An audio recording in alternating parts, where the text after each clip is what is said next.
Welcome back to Wandering into Wellness, Ben and Lydia as usual. And we are here to help you kickstart your January and lighten the load. Kickstart a colon cleanse, perhaps. Yes, there's so many things that we know everybody wants to get after in January. We all want to get back to the gym, stop eating sugar, drop caffeine, drop alcohol, solve the bloating thing, solve our constipation stuff, get our energy back, solve our relationship things, get more motivated in work. There's just so many things. Everyone's like, January energy. And yet, so many of those things are reliant on some foundational, fundamental physiological processes to be taking place so that part of it is not in our, constant eye line distracting us from those bigger parts of growth that we really can and should and want to kind of be able to get to. Yeah, I think, from a yogic perspective, when we look after our internal organs, we're looking after our emotional health, our mental health, and our spiritual health as well. And those things need to be in a good place if we're doing a cleanse and we really want to move forwards unencumbered into that new year. So I think it makes total sense to be doing this. But what we see online is a lot of potentially dangerous advice, kind of ad hoc advice on how to do cleanses, or that cleanses don't work and actually they're useless and you shouldn't bother. So what we wanted to do is provide you with an actual structured approach that does work, that is gentle, with advice that has a solid basis. Yeah, exactly. So sound fundamentals, just to give people an idea. Your body is always doing that role of detoxification. That is what, yes, the doctors all tell you. There's no need to be taking these detox things because your body is always doing it. Yes, your body's always doing it, but it's always doing it, i.e.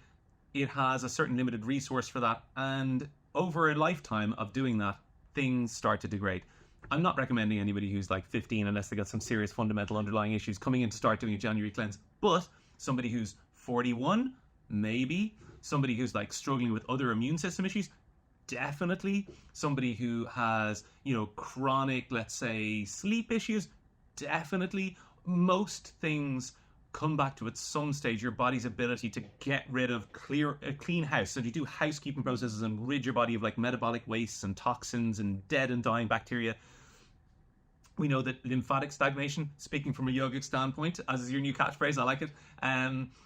That is the stagnation is the thing that breeds disease. And when we talk about stagnation, that can be in the colon, that can be in the bloodstream, that can be the lymphatic system, all of these things. We want to get those things moving. And that's what this protocol that we sort of set up is around. It's all about unblocking the channels, getting stuff out, and then protecting the body as we start to release those wastes as well. Because all of the things we're releasing have the potential to do more damage as we kind of shake the barrel, or whatever the term is. Yeah. So you've chosen 4 things that people can use in this protocol. Can you talk us through them? Okay, so basically what I've tried to do is keep it really simple and really universal, because that's the other thing. I hate universal edicts. Universal edicts tend to lead to a lack of individuation that then means that most of these things don't suit everyone. The stuff we've chosen here pretty much should suit everyone. If you're on medication, obviously that's a different story. Go and consult your pharmacist, prescribing whatever physician. But where we start is in the colon. Everything starts in the colon, because that's basically where your body's interface of ejection and excretion begins. So that's where your body's going to remove most of the metabolic waste that it comes into contact with. Those ones that come in through your skin, through your lungs, through your digestive system, all of those things end up at some stage, usually somewhere around the liver, and then out into the colon, and then out into the wide world, into the sewage system. And hopefully, when that's happening correctly, your body shouldn't need too much support. But what does happen over time is that we have, and if you look at the people who, some famous cases of colon cancer, people like Elvis Presley and John Wayne, the amount of impacted fecal matter that was sitting inside their colon, putrefying proteins, that equals colon cancer. Those are the things that we know produce metabolites that will cause disease. And so for us, the very first thing we want to do is make sure that there's nothing sitting alongside the gut wall that's going to be there over time producing these sorts of metabolites that can cause real damage and real disease. So with that in mind, what we've chosen is an organic inner fillet aloe vera juice. It's really basic. Everyone knows what aloe vera juice is, right? I mean, if you've heard of McDonald's, you've heard of aloe vera juice. I think. I might be wrong. I might be living in a bubble, but... A little bit of a bubble. But I think most people have heard of aloe vera juice at this point. So what aloe vera juice does, and very different. Inner fillet versus whole leaf aloe vera juice are really different, because the whole leaf aloe vera juice contains a lot of allantoin. So the outer part of an aloe vera leaf contains a lot of allantoin. Allantoin works essentially as a stimulant laxative. Stimulant laxatives, we know what they do. They irritate the colon, causing it to spasm and then releasing its contents. We don't really want that, because that's not like a sustainable way to help to move things through the colon. What we want to do is gently nourish the colon, nourish the lining of the gut wall, increase bulking, feed the bacteria, the beneficial bacteria that are there, so all those fermentation kind of processes happen properly down in the colon where they should do, and that's what stimulates the movement of stuff outside the gut, or out of the gut. This is an inner fillet aloe vera juice, and you can see, if you are watching this on YouTube, it is so gummy it's totally opaque. And that gumminess, that is a sign of the rich source of mucilaginous fiber, or mucilage, which is this lovely, soft, jelly-like stuff. You know it if you ever handled aloe vera. Like I said, everyone knows what aloe vera is. But if you ever handle aloe vera, it's got this kind of slimy thing. And that slimy thing is exactly what you want to coat the lining of your digestive tract with, because that's how you nourish the mucous membrane. If you nourish the mucous membrane, then you're essentially feeding the enterocytes. So you're feeding your enteric microbiota and the immune system cells lining the gut. You're reducing contact inflammation, so you're reducing inflammation along the gut wall. You're protecting very, very vulnerable human tissue, like 1 cell thick is like the lining of your colon, which is bizarre, like lining of your digestive tract. The mucosal membrane is the thing that protects it, and this is the thing that feeds that mucosal membrane, feeds the microbiota, reduces inflammation, and gently stimulates the gut to eject the stuff that's in there. So should people start with this, or are they doing it alongside these other things? Is it like a step-by-step program? What do you think? So the way I've kind of set it up is, unless you suffer really chronic constipation, this is an all-at-once kind of program. If somebody suffers really chronic constipation, get that working first. That is always the first thing. Whenever somebody comes into us and they have any sort of digestive issue, the first thing you have to do is unlock that colon, get the colon working, because there's no point in just chucking stuff out of every other organ into the colon and then it's sitting there, like we said, causing disease. So yes, if you are a healthy human being with reasonably regular dietary, regular toilet habits, and that will usually mean pooing 1 to 2 times a day, 3 ideally, but those poos need to be well formed, not like loose, bally things, not like any sort of look at the Bristol stool scale if you want to see what it's all about. But everybody knows, I think, what a good poo looks and probably feels like, if I'm honest. But yeah, so when you're making good poos, you probably can just start straight onto about 30 mils of this, taken about twice a day. So that's 2 tablespoons taken twice a day, first thing in the morning, maybe last thing in the evening, or first thing in the morning, maybe before your dinner. And then what that's doing is that's helping to set up your gut and start the kind of process of peristaltic rhythm happening, because it's slightly simulating that. It's, like I said, feeding the bacteria in the gut, and it's also reducing inflammation in the gut lining, and setting your body up for all of the other detoxifying agents to come along and do their work. So zeolite powder. Yeah, this is the really interesting one, I think, of the bunch. Yeah. Tell us a little bit about what it is, where it comes from, what its benefits are. Can I go to liver first? Because I think the liver's the first thing after. Liver's before that. Yeah. So the next thing after colon is really liver, because your liver is going to deal with all of the other toxins that are released from cells. They'll go via the hepatic portal, whatever it's called, or whatever's so there you go, into the liver, and that's where they get processed, go through phase 2 and phase 3 detoxification, and then they get chucked out into the gut, where they bind with lovely fibers and then get removed from your body. So it's really important that your liver is well protected, that bile is freely flowing out of your liver. Those bile acids, they're the things that have all the conjugated toxins inside them to help to get them out of the gut. So milk thistle is a kind of a 3-in-1. This is why I picked milk thistle. There's loads of liver herbs around. There's artichoke, there's dandelion root, all these sort of other guys. The milk thistle, it is a liver protective, right? So it has silymarin, which is an antioxidant that protects the liver cells from damage. That's really important, because your liver, it can regenerate from as little as 25% function, which is bonkers. No other organ will do that. Forget it. Your heart, scars, it's done, that's it. But your liver, not so. So silymarin protects the liver cells from damage, so that helps to reduce stress on the liver. You reduce stress on the liver, you'll also reduce cholesterol production, so triglycerides, cholesterol production, those sorts of things people are also maybe concerned about. And then it also helps to regenerate those liver cells as well. That's another function.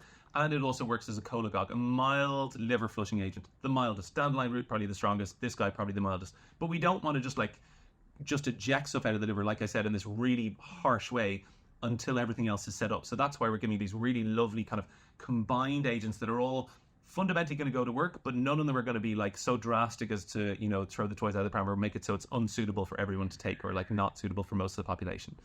So that's what milk thistle does. Protects the liver, encourages excretion of the things, the toxins that come into the liver from the rest of the cells. What is your recommended dose?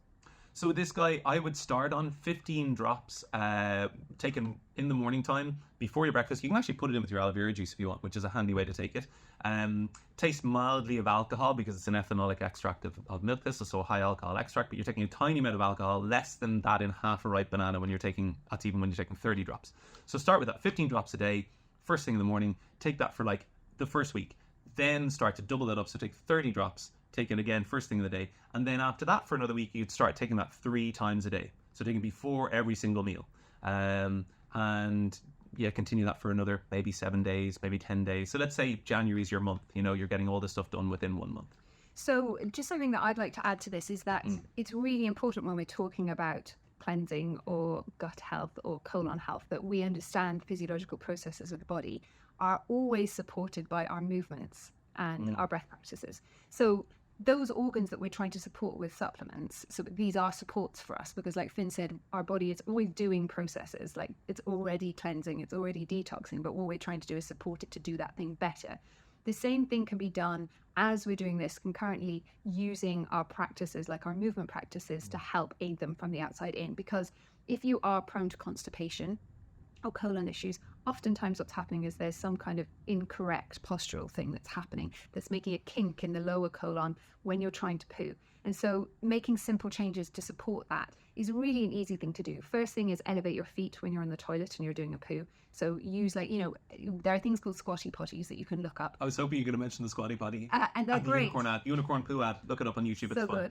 Good. But if you don't want to go buy a squatty potty, you can just buy any kid's stool that they stand on to go to wash their hands. You buy them when they're toilet training and just put it in front of your toilet. It's mainly the same height. And you want your knees to be a little bit higher than your hips when you're sitting there. And that's going to unkink the bottom of your colon and just help the poos release a little bit better. The other thing is just practicing squats in a daily way. And I don't necessarily mean the standing squats that you see people doing in the gym, but a low squat. In yoga, we call it a garland squat. If you're someone with tight Achilles or legs or those kinds of things, you can elevate your heels to make you get into that squat position. But that's, again, going to unkink the lower part of the colon and also help the spine to just sit back into its curvature. Because when the spine gets very tucked under at the tailbone when we're sitting for long periods of time and not moving a lot, everything up in the lower area is just kind of bound, it's impacted, it's stagnant, there's not enough movement around of those organs. So it's really important to create space in that pelvic bowl. So that's alongside the aloe vera juice, squats and squatting when you're going to the toilet. Alongside, can I add to that one? Because what I find really useful is doing like cat-cow and spinal spiral thingies in the morning and that happy baby pose situation. I find that really good because I guess that you're doing similar to the motion that you would when you're putting your feet up at the toilet, right? Yeah, exactly. Great way to help things to move on, rocking around on your back when you're sitting in that happy baby or lying in that happy baby pose. Yeah, I mean, there's so many, there's millions. I know you're just picking I'm trying to choose one. No, sorry, apologies. I'm going to add 3, make it confusing. Sorry. So milk thistle, we were just talking about liver, and something that's really important to understand about the liver, because obviously your liver is here underneath your rib cage, kind of right hand side, like roughly there. And it's a really big organ, and part of how huge, actually. Really it's huge, massive. it's kind of really spanning all across here. And part of how it works is, like all of our organs, they need rhythm. So they work on a rhythm, and that rhythm kind of has that, like you said, peristaltic movement. And all of our organs actually use rhythm, not just the heart, but all of the organs. And the liver needs that too, and it doesn't really have its own pump, a little bit like the lymphatic system. So it actually relies on the trampoline effect of the diaphragm. So when we breathe correctly, when we breathe out into the belly, expand the belly, and then exhale, draw the belly back in so that the rib cage is flaring up as well. We're breathing into all sides, so front, side, and back of our body. What happens is that diaphragm does this kind of trampolining thing. And what that's intended to do, aside from respiratory stuff, is it's meant to do a trampoline on top of the liver. And as it does that, it squashes it and releases it, squashes it, releases it, and that helps move stuff through. It brings fresh blood flow. So it just maximizes your ability for your liver to do all of its productions. And the thing is that most of us aren't breathing correctly. A lot of us reverse breathe, or we sit in crunched up positions, or we breathe high up in the chest, or we mouth breathe. And so we're not actually accessing that really simple detoxification tool, which is just simple breath. So really try to focus on breathing really well and just noticing are you accessing all the parts of your respiratory system? And that'll help to complement the milk thistle really nicely. Yeah, bang on. Breathwork, so interesting how much I've learned from you about, and from my own experience internally as a result of that, how using your diaphragm really affects the internal organs, and doing any sort of kind of movement of your, like even if you're sitting down at like office desks, as you always teach me as well, and you're guiding so many of your clients during the day, just doing any sort of movement there around your abdomen. There's so much blood there. There's so much like condensed activity happening in such a short area, or tiny little area, that like, of course constipation happens essentially. So that's why this sort of stuff will really help, right? Well, we're sitting in a position that squashes the lymphatics in that area, and the lymphatics in that area are really, really key. We need hydration, we need movement of fluids, otherwise constipation happens, otherwise stagnation happens. So we need to just keep moving. I mean, moving is such an important thing, but also that diaphragmatic breath, what it's doing in the liver is at the top, but at the bottom, the pelvic floor is working in conjunction with that. So we've got this kind of wave-like motion up and down, and that pelvic floor at the bottom, when it's nourishing, is helping to release spasm in the colon, allowing your poo to come out again. Because if you're holding too much tension down there, you're literally anally retentive. Like, that's what's happening. It's all really, really tight, and the sphincters aren't opening properly. So that breath's working on so many levels. Big time. Yes, and having spoken to somebody just yesterday, a client who had a daughter who was in that situation where everyone knows she's a very anxious child. She has, a lot of fears, and she's been chronically constipated for like 11 years. She's in 15 now at this stage, and that kind of, the problem is anal retention breeds anal retention. It's like, just because it's more sore the more you don't go, etc. So anything you can do to like soften that area, softening with the breath, all that sort of stuff will help. So the next one, zeolite powder. This is the exciting off-grid one. So zeolite, we only started stocking zeolite honestly in the last 2 years, I think. I was looking around with zeolites, and there's a couple of them available from a couple of good companies for a few years, but none of them were licensed in Ireland. We finally found this one, which is zeolite clinoptilolite, a naturally sourced one. And zeolite is an interesting thing because when I came across it first, it was part of a weird and wonderful, wacky array of things that are used for what's called chelation. And when you look up, chelation online, or certainly when you used to Google chelation online before it was all WebMD, you used to find a lot of references for a lot of these kind of like more out there substances, and like coriander and chlorella and these sorts of things. They're all binders in so far as they chelate or bind with positively charged particles, which are a lot of the toxins, pathogens, essentially metabolic waste, bad things that we want to get out of our body are made of, or are charged, they're positively charged. But a lot of them are very weak chelators, and weak chelators can often do more harm than good. A weak chelator will pull often a heavy metal out from a deeper tissue to a more peripheral tissue, a superficial tissue, where actually you can find the symptoms increase. And also it can pull it out to a deeper tissue into the bloodstream. From the bloodstream, it can cross the blood-brain barrier, get into the brain. So that's one of the really, really dangerous things about chelation, is when it's not properly managed, is that you can end up causing more harm than good. Now, this, as part of our protocol, our detox, is not about curing disease. This is about setting yourselves up for a routine clear out, like a spring clean. It's not like, we're not going into like a bomb site here and deciding to like build a cupboard to put your clothes into. We're going into like a house that's a bit messy. We're going, okay, we're just going to restack those things and put things on hangers now. And that's what this zeolite thing is really designed to do. So facilitating getting heavy metals, things like ammonia, things like a lot of positively charged particles that are causing a lot of the health havoc for most of us over time, and are the triggers to a lot of aging things, a lot of things that will cause, like, the obvious things like the fine lines and wrinkles that we see, the brain fog, the hairlessness, the like all those sorts of things that creep up on us through our lifetime, and that like you kind of look, oh, one day there's one wrinkle, next day there's three, what's going on? And then suddenly we find like we've gone through a situation where suddenly there's like irreversible levels of aging happening. If we can keep on top of these sorts of detoxification things with the support of things like zeolite, we then take the pressure off our immune system, and we allow our body more facility to grow, repair, rest, recover, not get sick. That's basically it. So zeolite, it's also solid reference, right? It's used in heavy industry for detoxifying effluent waste from heavy industry. So it's something that I think we all need a little bit of like, where's the proof, And if you go on to Google Scholar or that sort of thing, you'll see an awful lot, or PubMed, you'll see a lot of references that talk about zeolite's use in the external environment, and also its traditional use for human health as well, as a chelator, as a health support. grows in like volcanic soils when magma mixes with other stuff, but essentially it's like this microporous structure that's like strongly negatively charged, that binds lots of stuff, isn't as harsh as, what's your favorite thing called again that I always forget the name of? The one they use for pets often. Diatomaceous earth. Diatomaceous earth, exactly. Isn't as harsh as diatomaceous earth to use, so not scraping along the gut wall in the same way. And also you've got the protective factor with the aloe vera juice. So we're putting all these things together so you're going to facilitate the colon getting cleared, the liver getting cleared, the cells getting cleared, and then the last one in our little chain. So just how do people take this? Oh, sorry, yeah. So you want to start really, really small with this guy. So it says 1 heaped teaspoon. I would never start with 1 heaped teaspoon with any sort of chelation agent at all. Start at like a quarter of the daily dose. Let's say the first week you do a quarter of a teaspoon. Second week, half a teaspoon. Third week, a full teaspoon. And then fourth week, a heaped teaspoon. And then knock it on the head after that.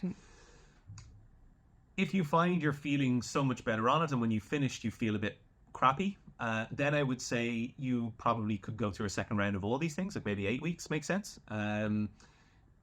The thing you're going to do, which is unpredictable for us standing here on this side of a screen, is that you're going to trigger different metabolic processes to facilitate them, to inhibit them, as your body, your physiological individual self, deals with all of these things in different ways and has a different accumulation of waste, different genetic whatever proclivities, all that sort of stuff. So you start nice and slowly, give yourself lots of fluids. Make sure, like we said, that you're pooping first. If you're not pooping, you're not touching this stuff. Like you're not touching zeolite if your colon isn't clear, and likewise for your liver. Yeah, so that's what I was going to say. It's really important to support yourself with loads of hydration at this time, and also trying to sleep a little bit more, going to bed a little bit earlier, trying to get better quality sleep, and also just being a bit gentle with yourself. It's a good idea to do a journaling practice alongside a detox, because as we change the gut, we always change the brain as well. And so it releases stuff in the body, but it also releases stuff in the emotions and in the mind. And you can find stuff that's been stuck for a long time can rise to the surface. Stuff that you're processing can feel more visceral. And so it's nice to kind of, just go a bit gentle. Don't plan loads of stuff. Don't be going out loads and trying to change loads of other stuff in your life at the same time. Make it a little bit like a ritual retreat for yourself these 4 weeks. Just be kind, be gentle, treat yourself with kid gloves. Yeah, and just remember as well, when you're doing these sorts of detoxes, we all know, like, everyone's joined the gym. Like, literally everyone's just joined the gym. It's ridiculous. Like, the gym numbers go from across the road in Swan Leisure, where we have a cafe, from 12,000 or 11,500 up to like 15, 16, 17,000 people a week. Just for like a month. And then it's gone. Those people just don't go again. Your health, your metabolic health, your physiological health, your biological health is supported about 80% by your diet and about 20% by your movement. I'm not discounting yoga. I'm just saying that we're going to eat 3 times a day. We're going to do 1 yoga practice. But insofar as, like, there's no point in doing all that physical work and expecting your body to improve if you're not doing that fundamental digestive detoxification sort of work. You need the fuel to fund the engine. That's how it goes. Fuel to fund the engine. Boom. So our last thing, one of my favorites. Yeah. Turmeric. So why have we put turmeric in? Essentially, all of the things we're doing here have the potential to release toxins into the bloodstream. Toxins in tissues are getting released. All sorts of stuff can happen. And what you often find is that people get, they can feel more toxic. They can feel kind of hungover from this thing. And that's because there are lots and lots of different things being kind of stirred up. And so turmeric is a really powerful fat-soluble antioxidant, really liver protective, and also anti-inflammatory. And when you kickstart processes in the body, oxidative stress always increases. Oxidative stress is that process just by living, essentially, that we start to we start a fire, which is our like metabolic fire, and the smoke comes off that, and that smoke has some damaging effects. This helps to this down here helps to neutralize that smoke, and essentially works as an anti-inflammatory. So you're improving your body's ability to deal with the toxins as the cumulative toxins suddenly start to get released from tissues. And what's great about it is, if you take turmeric at bedtime, it's really good for helping with sleep as well. So that's a nice thing. I think this is a really nice protocol because it's really simple. A lot of the detox protocols online come along with really stringent diets, loads of different supplementation, really extreme fasting, loads of extreme movement practices. And this is like a practical person's guide to just having a system reset, right? I hope so. Yeah, I think I spend a good bit of time kind of thinking about what things to leave out and put in. And I think, what you have in here is something that everybody's going to get some benefit from. Like, literally everyone's going to get some benefit from. Doesn't matter if you're constipated or not, you definitely need the benefits of an anti-inflammatory, content anti-inflammatory like aloe vera juice. Doesn't matter if you're a heavy drinker or not, if you have loads of sugar in your diet, your liver is always dealing with stuff, whether it's your deodorant or the the fumes from the car engines you're walking past in the morning. We all have accumulations of heavy metals in our tissues, whether it's because we're drinking fluoride in our water, whether we're eating tuna with lots of whatever mercury in it and PCBs. Lots of vaccinations recently, which most people have. Also problematic as well. Exactly. All these things. Detoxifying is something, and it's a bigger deal. And there's a lot of illness around, and the illness comes from lots of different things, but certainly our body's ability to clear illness always relates to the pressure, the chemical load, or the toxic load in our immune system and on our detoxification organs. So that's what this protocol is all about, to set you guys up so that you have a much better capacity to stand in the storm of life and all that it throws at you for the rest of this year. So yeah, and it's always about maximizing potential, isn't it? It's not necessarily that you wait until you're really sick before you do a thing. It's about going like, I feel okay, I feel good, how can I even feel better? That's what we're all about. Exactly. Health is not the absence of disease. That's not it. You want to feel optimal. You can feel optimal. That's the thing. Age. At any frigging age, you can do it. Yeah. So let's just recap just for people to see. There's Pukka aloe vera juice. Then we have milk thistle by Vogel. There's that guy. We have Zeolite powder by TT Health. And then we have Pukka's turmeric active as well. So they're all on special offer through our shop as well. This is the sell. Here's the pitch.